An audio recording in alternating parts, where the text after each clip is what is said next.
Steel City. Is everybody ready to go? Let's proclaim the greatest radio show. Welcome, fans, to an off-the-grid version of The Spread. I'm your host, Jim Sella, flying solo today.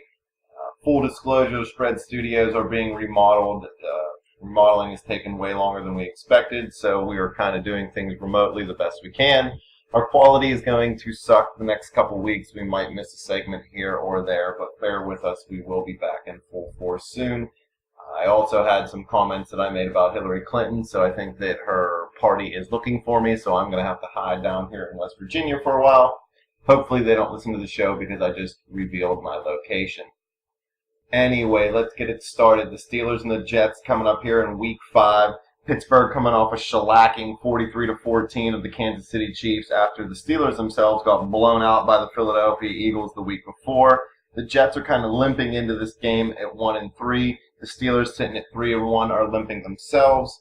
We're going to go over some injuries here real quick because these are going to have a lot to do with how both teams manage their game plan. For the Pittsburgh Steelers, you have Marcus Gilbert out, Justin Gilbert out, Robert Golden out, Ryan Harris out, Roosevelt Nix out, Eli Rogers out, and Ryan Shazier out.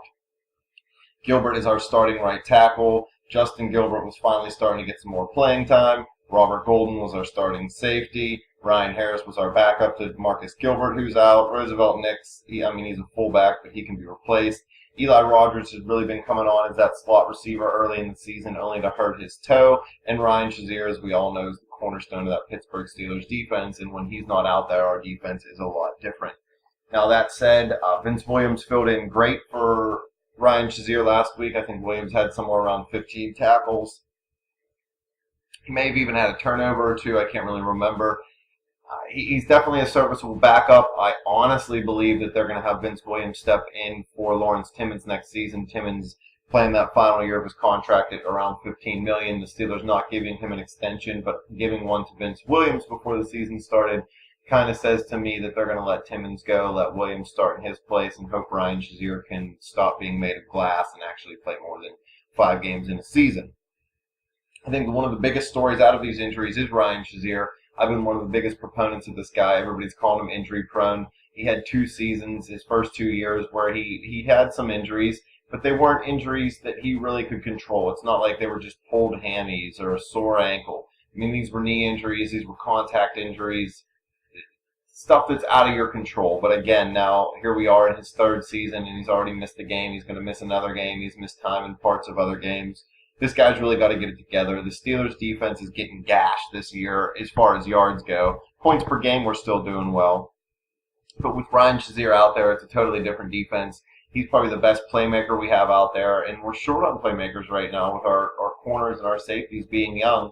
We have our front 7 that was really getting after the ball a lot better against the Kansas City Chiefs than they have in the weeks prior. Without a great pass rush, you need guys who can make plays, and right now the Steelers' pass rush has only showed up 1 time this year, so it's hard to believe that that's going to happen again. For the New York Jets, you have Darrelle Revis, who is doubtful. Revis Island hasn't been as remote as it has been in the past. He's been getting scorched this year by receivers. He had a bad week 1, had another bad week 2. I don't know if he's finally starting to show his age or if maybe this injury is really just plaguing him, because he has definitely not played like Darrelle Revis has played in the past. This guy was a great prospect coming out of Pitt, had a great couple seasons. Went to Tampa Bay, fell kind of into obscurity, but got back out, got to New England, won a Super Bowl ring, and now he's back with the New York Jets. Also injured for the Jets is wide receiver Eric Decker. He is out, and right guard Brian Winters is also out. Decker caught a touchdown pass in every single game last season from Ryan Fitzpatrick. This season hasn't been as good. Decker's been battling injuries. Brandon Marshall's about to lose his car to Antonio Brown. And Ryan Fitzpatrick threw 6 interceptions in 1 game. So the Jets' offense is slightly reeling this season. They're only averaging 19.8 points per game. That's 22nd in the league. And they're only averaging 360 yards. That's 15th in the league. So they're somewhere around the middle after last year. Not that the offense carried them, but the offense was definitely a spark plug to them almost becoming a playoff team. They just missed it there in that final week. They finished at 10-6. Everybody expected them to improve a little bit, especially with New England being without Tom Brady for the first 4 weeks. Unfortunately, New England goes 3-1, the Jets go 1-3, and it's going to be really hard for them to make up ground and win that division. Now, that doesn't mean they can't still make the playoffs, but this offense has really got to get it going. And the defense has got to pick it up a little bit for the Jets as well. They're giving up 26.2 points per game. That's 21st in the league, and they're allowing 355 total yards. That's 16th. The passing game is where the Jets defense is really getting torched. Not as bad as the Steelers, but they're giving up 285 yards per game in pass, and they're only giving up 70 yards on the ground. Now, that is second in the league for defense, so it's going to be hard for the Steelers to come in and get that running game going. Le'Veon Bell had 144 yards, I believe it was, last week against Kansas City. I don't expect to see him have that many yards on the ground again this week. I think both teams' running backs, Matt Forte for the Jets and Le'Veon Bell for the Steelers, is going to make a bigger impact in the passing game. They'll be able to get those short dump-offs, the screen passes. We've seen in the Philly games, the screen pass really hurt the Steelers' defense. The Jets would be wise to try to get some passes out to Brandon Marshall quick, set up a couple screen passes to Matt Forte. The Steelers, the defense is just not tackling very well right now, and if I were the Jets, I'm trying to expose that. Everybody kept saying that Kansas City was going to mirror what Philly did because Doug Peterson was a disciple of Andy Reid. Kansas City wasn't really able to get it going, but then again, it's mostly because the Steelers' offense got it going in that game, scoring, I think it was 3 touchdowns on their first 3 possessions. They had a lot of big plays in that game. Roethlisberger had 300 yards on only 22 completions, threw for 5 touchdowns. I don't expect that same type of game this week. I think the Jets can get after the quarterback a little bit better than the Chiefs could. The Chiefs' pass rush was pretty non-existent in that game. I don't think that the Jets' defense will dominate in this football game. I just don't think Roethlisberger is going to be able to go downfield as much as he was because I don't think he's going to have that much time. But the Steelers' offense did show when their offensive line gives them time or when the other team's lack of pass rush gives them time, that it's definitely something they have the ability to do. Sammy Coates is averaging well over 20 yards a catch, I believe, this season. Antonio Brown's being Antonio Brown. The tight ends aren't catching a lot of deep balls, but as a group, I think the tight ends for the Steelers' offense is playing very well, and it's something that they could try to expose the Jets' defense with. Mostly in the red zone, mostly on short yardage, maybe 3rd and 5. Jesse James has caught a couple key passes. Xavier Grimble has caught a couple good passes. There's nothing flashy. None of these guys are going to make the Pro Bowl, but as a group, I think they're doing a good job replacing or filling in, however you want to call it. Nobody's going to really replace Heath Miller. But they're doing a good job at that tight end position that everybody was so worried about when Ladarius Green wasn't able to play in the preseason or at the start of the regular season. So I think the Steelers would be wise. You still have to try to run the football. You always have to try to run the football. If you give up on the run, then teams can just tee off on your quarterback. So you keep doing it, but honestly, I think that they're going to have more success on that short yardage catch and run, some short yardage passes to their tight end, and some screens to their running backs. I'm not a big fan of using D'Angelo Williams and Le'Veon Bell in the backfield at the same time all the time, but it's definitely something you could do. You could line D. Will up, kind of split side by side with Le'Veon, and then have them come both out of the backfield, maybe catch a screen pass to either one, keep one of them in the block, something like that. Anything to keep that Jets defense on their toes. You're going to have to take your shots downfield. I'm not saying don't do that. I'm just saying you have to be a little more picky about it than you were last week against Kansas City.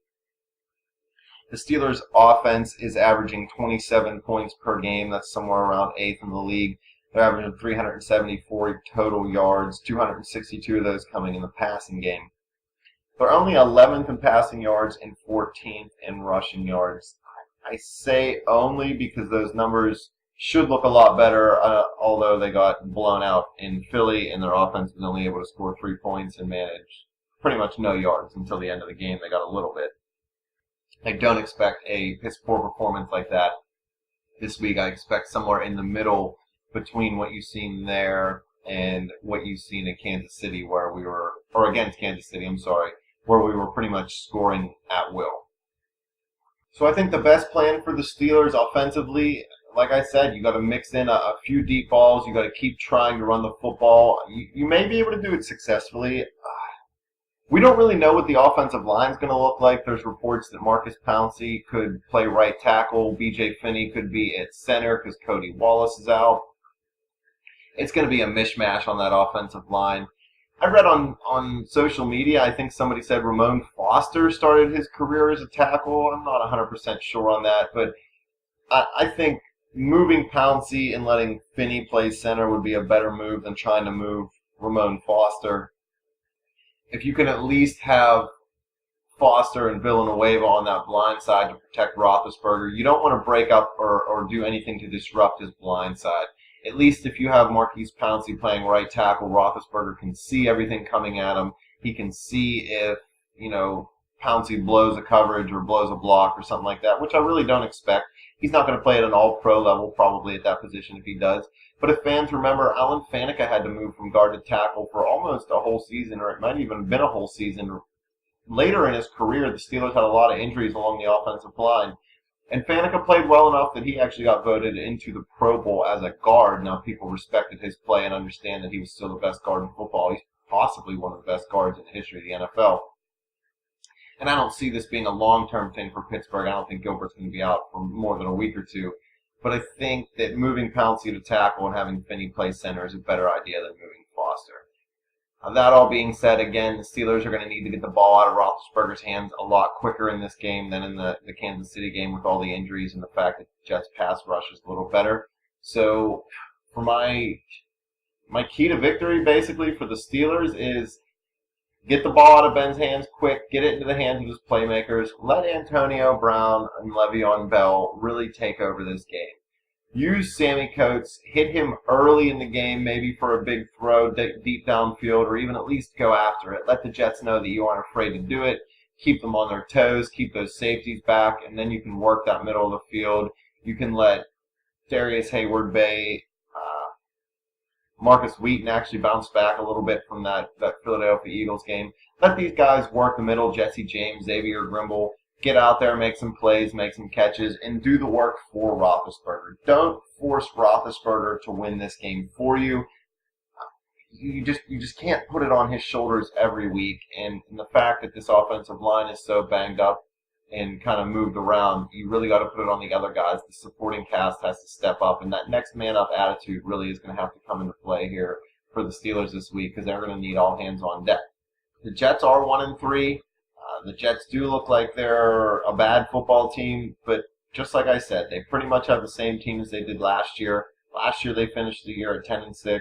They just missed the playoffs. Their defense was good. Their offense was formidable. The Steelers' defense has been struggling against the pass. This could really be the thing that snaps the Jets back into it. Say their passing game comes out and hits 2 big passing plays early. Or maybe they get 2 good drives down the field and gain some confidence. I mean, the Steelers' defense is young, inexperienced, and beat up also. So it wouldn't shock me if the Jets were able to move the football on the Steelers.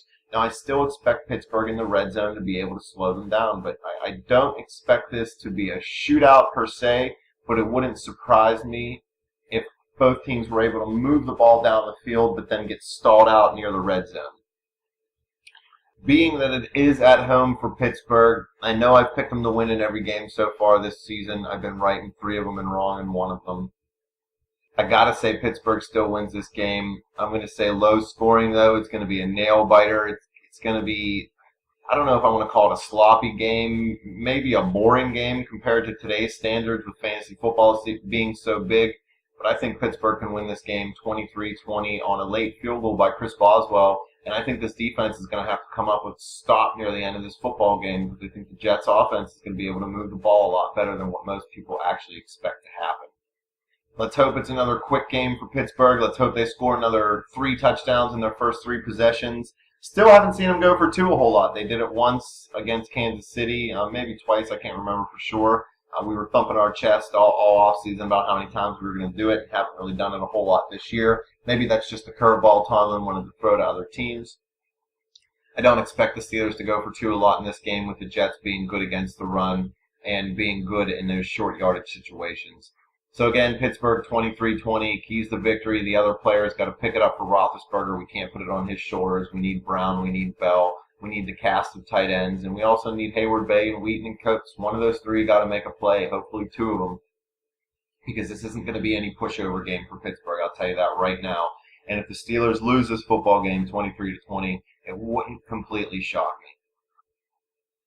But that's all I got for you today, fans. Again, sorry about the quality. Sorry about it only being me. I know everybody likes to hear everyone in studio. You want to hear Dash's opinion. You want to hear Easy's opinion. I promise you we'll get back to that sooner than later. For now, you're just going to have to hang out with me. Dash will be posting our fantasy football segments. This week's line segment, if you listen, will not be recorded. We will be posting all of our picks on Facebook. However, you can check that out at facebook.com/betthespread. You can find it on Twitter at bet_the_spread or at betjimtowin. And of course, you can always come to our YouTube page, and we will let you know in the comments for these couple segments that we're going to post where everything is. So hang in there. Thank you for listening. I'm out. Go Steelers.